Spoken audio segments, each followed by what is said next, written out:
cold seeps through my knees, even through the double-layered denim. Should have grabbed the kneeling pad from the barn, but Rust was already at the door, tail thumping, nose pointed at the first pale light creeping over the ridge. Can't blame him. We've both been cooped up too long. Winter's hangover lingers in the stiff joints, the slow-moving muscles, the way the soil still holds on to the cold like a grudge. But the calendar doesn't care. The almanac, what's left of it, says it's time. Soil thermometer stuck in the ground overnight reads 48 degrees. Close enough. Or not. Last year, no, not last year, the year before, up north, the soil lied. Looked ready, felt ready, but the seeds rotted in the ground when the frost came back like a vengeful ghost. Can't afford that again. Tools are ready.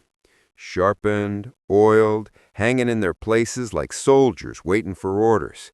Broad fork, hoe, digging fork, the holy knife Dax traded me for a jar of last year's pickled beans. All of 'em. But the soil's not. Still too wet in the low spots. Squeezes into a ball in my fist. Doesn't crumble. If I work it now, I'll turn it to concrete. But if I wait, how long? A week? 2? The peas need to go in.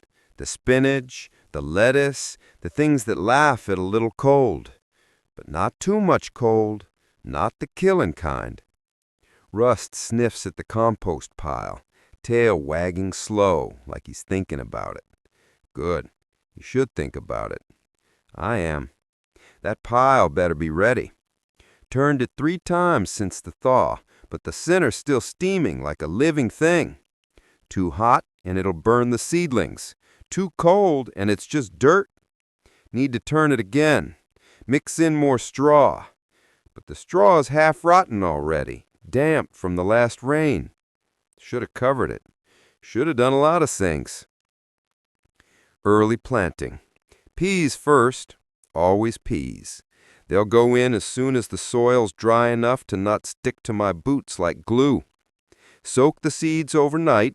Softens the shells, speeds up germination, or so they say. Last time I soaked them, half turned to mush before they even hit the dirt.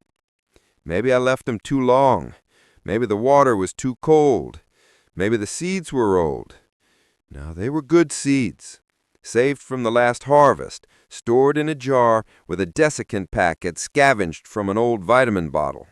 Should have tested them. Should have wrapped a few in a damp paper towel, stuck them in a jar by the stove, and counted the sprouts after a week. But I didn't. Too late now. They're going in the ground, viable or not. Frost protection. That's the kicker. Last spring, no, 2 springs ago, lost a whole row of bean seedlings to a late freeze.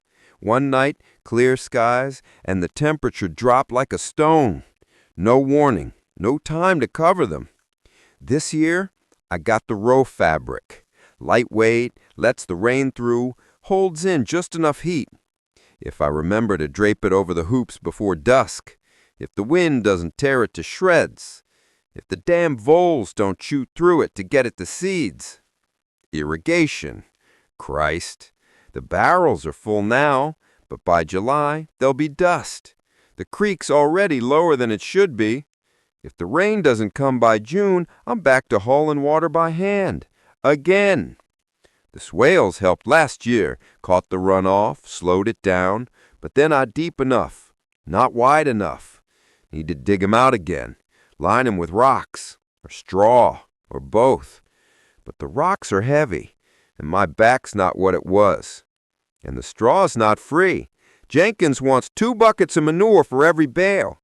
Manure I need for the compost. Manure I don't have enough of. Pests. Always pests. The cabbage moths hit early last year. Ate the brassicas down the skeletons before I even saw 'em.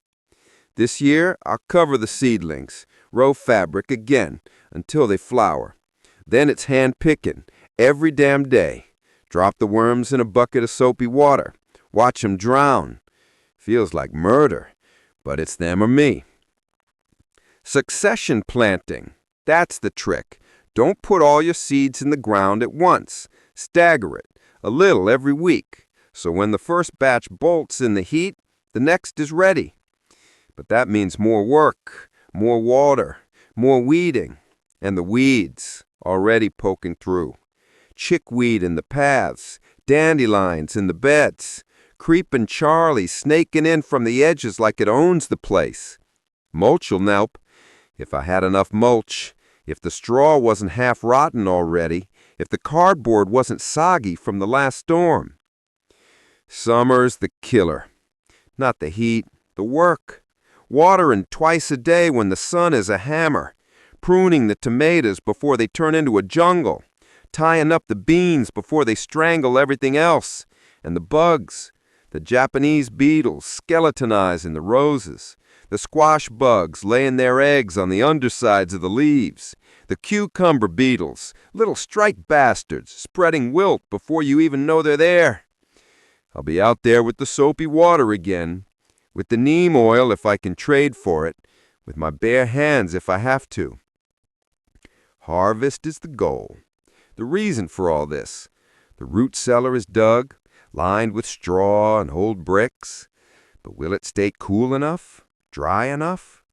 Last year's potatoes sprouted eyes by February. The carrots turned to mush. This year, I'll pack 'em in sand, or sawdust, if I can find sawdust that isn't full of termites, if the sand isn't full of rocks. Drying, canning, fermenting.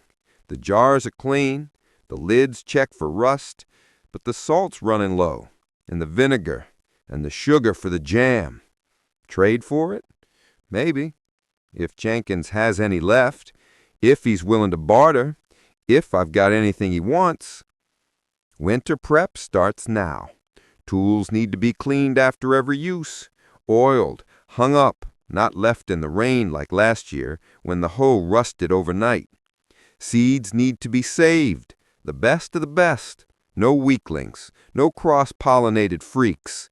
Label 'em, date 'em, store 'em in the cool, dark corner of the pantry, with the desiccant, with the mothballs to keep the rodents out, if the rodents don't chew through the jars anyway. The calendar. That's the real beast, not the one hanging on the nail by the door, with its smudged dates and coffee stains. The one in my head, the one that says, plant the corn when the oak leaves are the size of a squirrel's ear. The one that says, harvest the garlic when the bottom leaves turn brown. And the one that says, if the first frost comes before the pumpkins ripen, you're screwed. But the oaks are slow this year. The garlic's already sending up shoots. And the pumpkins, well, they're a gamble. Always a gamble. Rust barks, sharp, urgent. Not his, I see a squirrel bark. I look up. Nothing in the trees, nothing in the field, but his hackles are up, ears forward. I reach for the rifle leaning against the porch. It's loaded, always loaded. The dog staring at the tree line, body tense. I wait, listen. Nothing but the wind in the pines, the creak of the barn door swinging on its hinges. Back to the soil. It's drying, slowly. The peas can wait another day, maybe two. But the spinach can't, and the lettuce, and the radishes, fast growers, cold hardy, the things that'll give me something to eat while I'm waiting for the rest to catch up. The apple trees are budding, tiny green knots on the branches. If the frost holds off, there might be fruit. If the deer don't get to it first, if the codling moths don't lay their eggs in the flesh, if I can get to 'em before the wasps do. The seeds are on the table, spread out like a hand of cards. Some are new, traded for a day's labor helping Jenkins rebuild his fence. Some are old, saved from the last sad harvest. Some are gifts, Dax's beans. Lena's tomato seeds, smuggled out of some corporate lab before the collapse. Heirloom, she called them. Indestructible. I hope she's right. I pick up a packet, turn it over in my hands. The paper's thin, worn at the edges. The ink's faded. golden bantam corn, 75 days to maturity. If the soil warms up fast enough, if the rain comes, if the crows don't pull up the seedlings looking for worms.